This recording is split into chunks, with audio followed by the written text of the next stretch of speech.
Japan में एक छोटा सा गांव है, नाम है ओगिमी। सिर्फ 3,000 लोग रहते हैं वहां। लेकिन इस गांव की एक खासियत है जो पूरी दुनिया को हैरान कर देती है। यहाँ के बहुत से लोग 100 साल से ज्यादा जीते हैं, और सिर्फ जीते नहीं, हंसते हुए, काम करते हुए, मुस्कुराते हुए जीते हैं। ना कोई बीमारी का डर, ना कोई रिटायरमेंट का ख्याल। एक 90 साल का बुजुर्ग सुबह 5 बजे अपने खेत में काम करने निकल जाता है।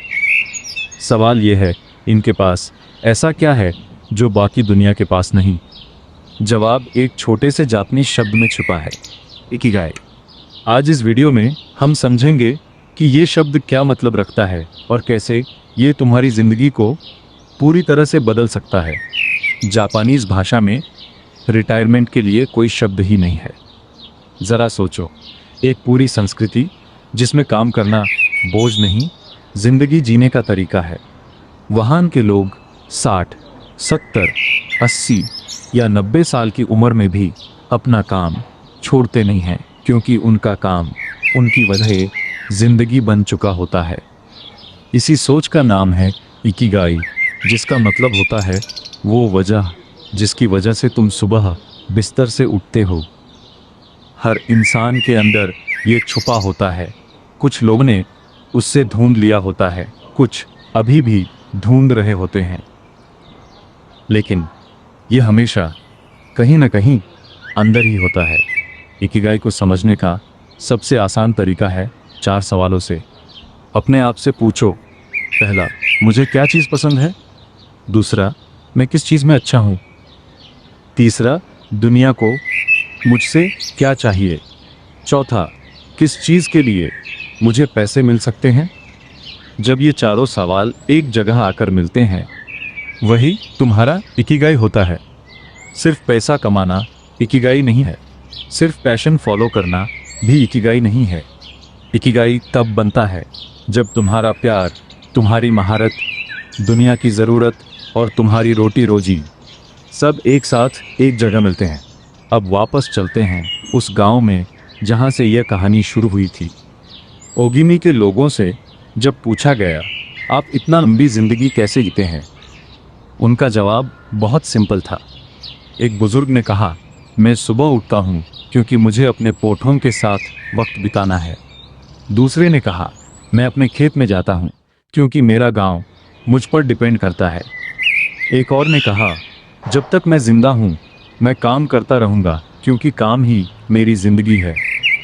इनके पास कोई बड़ा फिलॉसफी नहीं था, सिर्फ एक छोटी सी लेकिन गहरी सोच थी। मेरी ज़रूरत है इस दुनिया को, और यही एहसास इन्हें रोज़ ज़िंदा रखता है। इसी के साथ एक और राज है जिसे वो मोई कहते हैं, मतलब दोस्तों का एक ऐसा ग्रुप जो ज़िंदगी भर एक दूसरे का साथ देते हैं।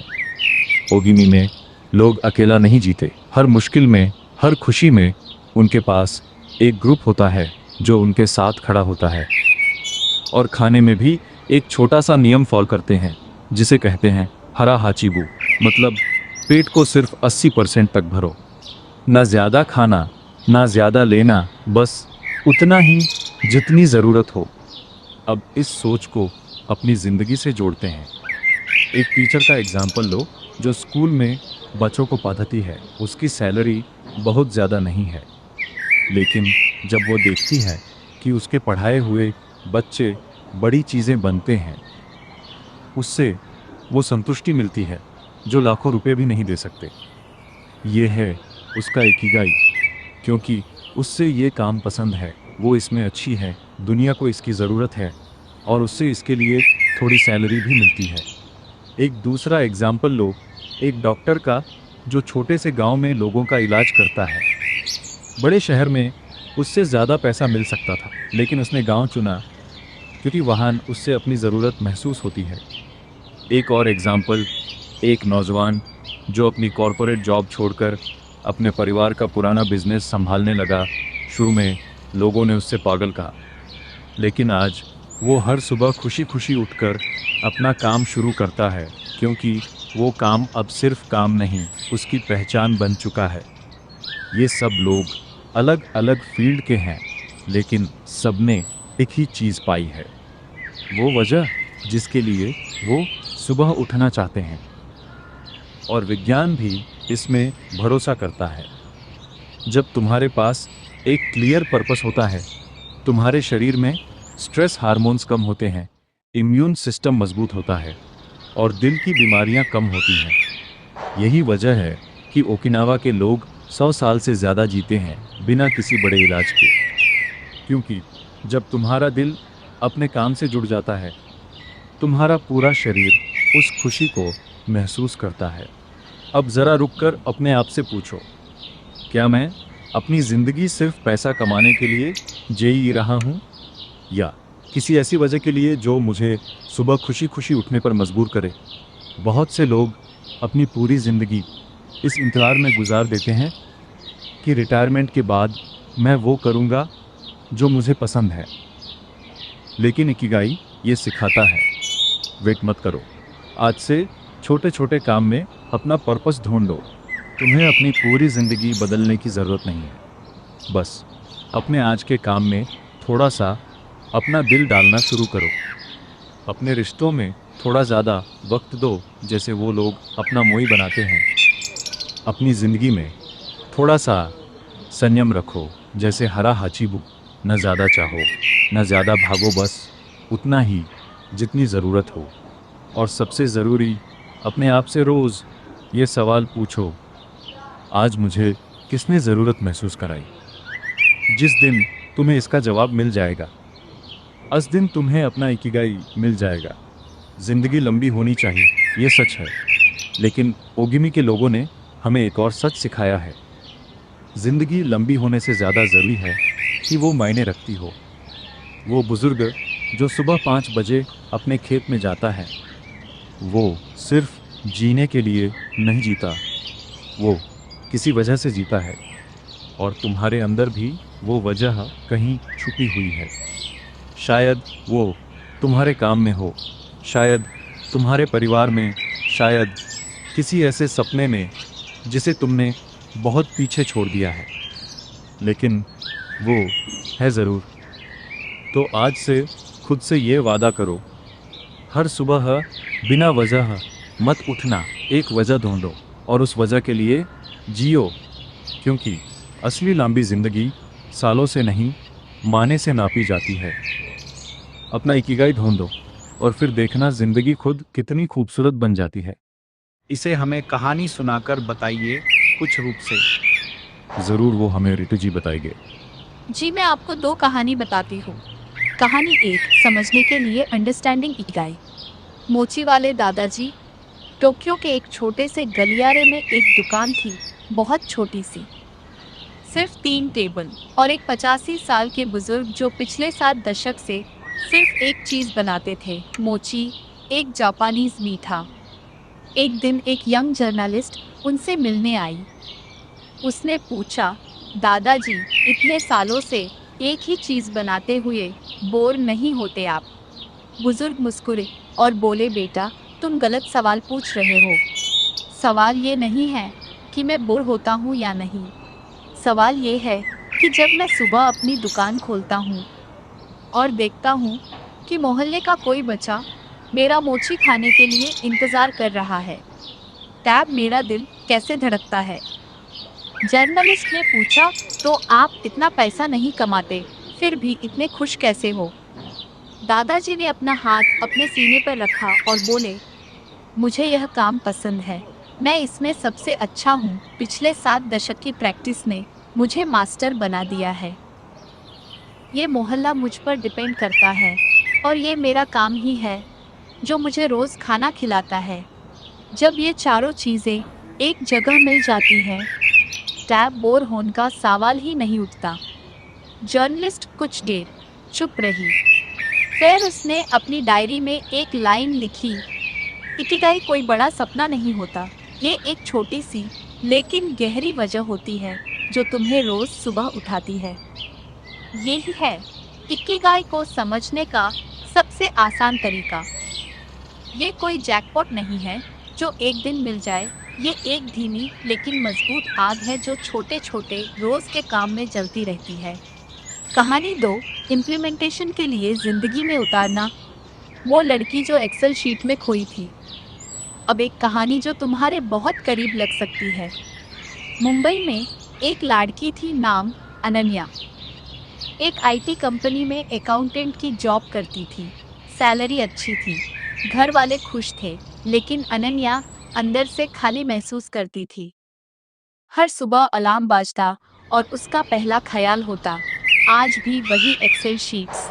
एक दिन छुट्टी में उसने अपने सोसाइटी के बच्चों को फ्री में पेंटिंग सिखानी शुरू की, सिर्फ टाइम पास के लिए। लेकिन पहले ही दिन जब एक छोटा बच्चा उससे अपनी पेंटिंग दिखाकर खुश हुआ, अनन्या के अंदर कुछ जगा। उसने महसूस किया, ये वो एहसास है जो मुझे मेरे ऑफिस में कभी नहीं मिला। लेकिन उसने अपनी जॉब तुरंत नहीं छोड़ी, वो प्रैक्टिकल थी। उसने अपना इकिगाई स्टेप बाय स्टेप जिंदगी में उतारा। पहला स्टेप, उसने हफ्ते में 2 दिन शाम को बच्चों को पेंटिंग सिखाना शुरू किया। दूसरा स्टेप, उसने अपने ऑफिस के क्रिएटिव डिज़ाइन डिपार्टमेंट में ट्रांसफ़र के लिए अप्लाई किया, क्योंकि वहाँ उसकी अकाउंटिंग स्किल भी काम आती और क्रिएटिविटी भी। तीसरा स्टेप, उसने धीरे धीरे ऑनलाइन अपने पेंटिंग क्लासेस के छोटे वीडियोस बनाने शुरू किए। चौथा स्टेप, 1 साल बाद जब उसकी पेंटिंग क्लासेस से थोड़ा पैसा आना शुरू हुआ, उसने अपनी जॉब पार्ट टाइम कर दी। आज अनन्या ना सिर्फ अकाउंटेंट है, ना सिर्फ टीचर, वो दोनों है।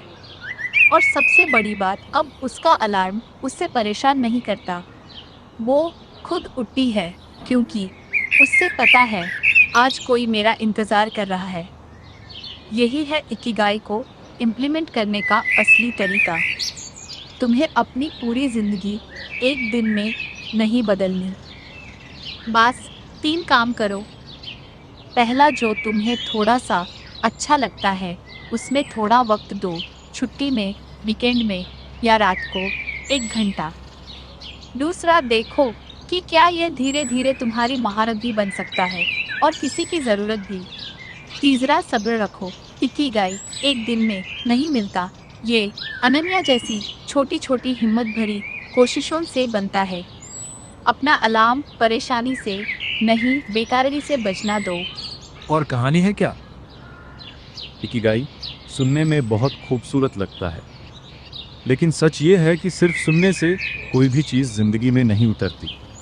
बहुत से लोग इकिगाई के बारे में वीडियो देखते हैं, आर्टिकल पढ़ते हैं और फिर वापस अपनी वही पुरानी जिंदगी में चले जाते हैं। तो आज हम थियरी नहीं करेंगे। आज मैं तुम्हें स्टेप बाय स्टेप बताऊंगा कि इकिगाई को अपनी ज़िंदगी में कैसे उतारा जाए, आज से, अभी से। क्योंकि समझना पहला कदम है, लेकिन करना असली सफ़र है। स्टेप 1, 4 सवालों कागज़ पर उतारो।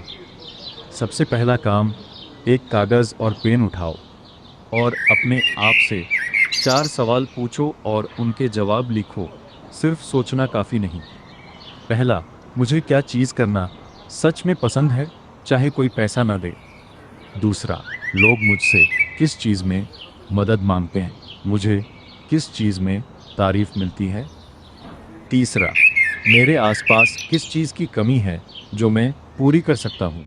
चौथा, किस स्किल के लिए लोग मुझे पैसा देने को तैयार हैं।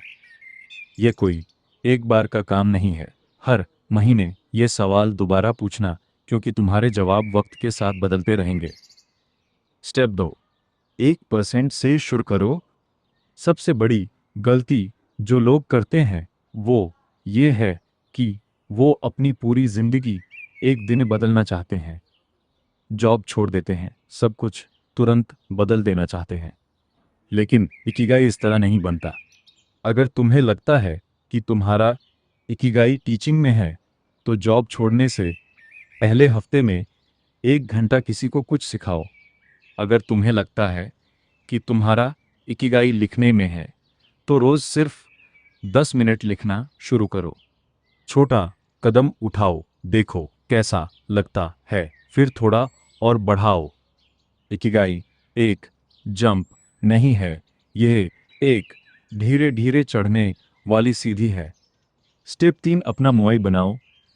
अकेले कोई भी बदलाव मुश्किल होता है। ओगिमी के लोग अकेले नहीं चलते, उनके पास मोई होता है, दोस्तों का एक छोटा ग्रुप जो साथ देता है। तो तुम भी अपना मोई बनाओ। 2 या 3 लोग ढूंढो जिनके सपने या गोल्स तुमसे मिलते हैं। हफ्ते में एक बार उनसे बात करो, अपनी प्रगति बताओ, उनकी सुनो। जब वो कोई तुम्हें पूछता है क्या तुमने इस हफ्ते अपना काम किया, तब तुम खुद को जिम्मेदार महसूस करते हो। ये अकेलपन से सबसे बड़ी सुरक्षा है। स्टेप 4, हराहाची बू अपनी जिंदगी में लाओ। ये सिर्फ खाने का नियम नहीं है, अपने काम में भी 80% का नियम लाओ। हर काम को परफेक्ट बनाने के चक्कर में मत अटको। 80% अच्छा काम जो कंप्लीट होता है 100% परफेक्ट काम से बेहतर है जो कभी शुरू ही नहीं होता। अपने टाइम को भी 80% तक ही भरो। कुछ खाली जगह छोड़ो सोचने के लिए, आराम के लिए। जब जिंदगी में संयम आता है तब उसमें इकिगाई के लिए जगह बनती है। स्टेप 5, रोज एक छोटा सा फ्लो मोमेंट ढूंढो। दिन में कम से कम एक काम ऐसा करो जिसमें तुम पूरी तरह खो जाओ। फोन दूर रखो, नोटिफिकेशंस बैंड करो। चाहे वो 20 मिनट का कोडिंग सेशन हो, या पेंटिंग, या लिखना, या कुकिंग। इस समय में सिर्फ तुम हो और तुम्हारा काम। ये छोटा सा फ्लो का हैबिट धीरे धीरे तुम्हें सिखा देगा कि इकिगाई कैसा महसूस होता है। स्टेप 6, अपना प्रोग्रेस ट्रैक करो। एक डायरी या नोट्स ऐप में हर हफ्ते 3 चीज़ें लिखो। पहला, इस हफ्ते मैंने क्या नया ट्राई किया। दूसरा, किसने मुझे धन्यवाद दिया या मेरी ज़रूरत महसूस हुई। तीसरा, अगला हफ्ता में कौन सा छोटा कदम उठाऊंगा। 3 महीने बाद जब तुम ये डायरी वापस पढ़ोगे, तुम्हें अपने आप में एक फ़र्क नज़र आएगा जो रोज़ दिखता नहीं लेकिन धीरे धीरे बनता है। लाइफ लेसन याद रखो, इकिगाई कोई डेस्टिनेशन नहीं है जहां तुम एक दिन पहुंचकर रुक जाओगे। ये एक प्रैक्टिस है, जैसे रोज़ ब्रश करना, रोज़ खाना खाना। तुम्हें परफेक्ट इकिगाई ढूंढने की ज़रूरत नहीं है, तुम्हें बस रोज़ थोड़ा सा उस दिशा में चलना है। वो 4 सवाल लिखना, वो हफ्ते का 1 घंटा, वो मोई से बात करना, वो 80% का नियम, वो रोज़ का फ्लो मोमेंट, वो डायरी में 3 लाइन। ये सब छोटे छोटे कदम हैं, लेकिन इन्हीं से असली बदलाव आता है। तो आज से कोई बहाना नहीं। एक कागज़ उठाओ, 4 सवाल लिखो और एक छोटा सा कदम अभी उठाओ इस वीडियो के ख़त्म होने के बाद। क्योंकि इकिगाई किताबों में नहीं मिलता, इकिगाई उन छोटे कदमों में मिलता है जो तुम रोज़ उठाते हो। समझना आसान है, करना मुश्किल है, लेकिन जो करता है वही बदलता है। तो रुको मत, आज से शुरू करो। छोटा कदम उठाओ, रोज़ उठाओ, और एक दिन पीछे मुड़कर देखोगे तो पूरी जिंदगी बदल चुकी होगी। ऐसे ही वीडियो के लिए लाइक, सब्सक्राइब, शेयर कीजिए।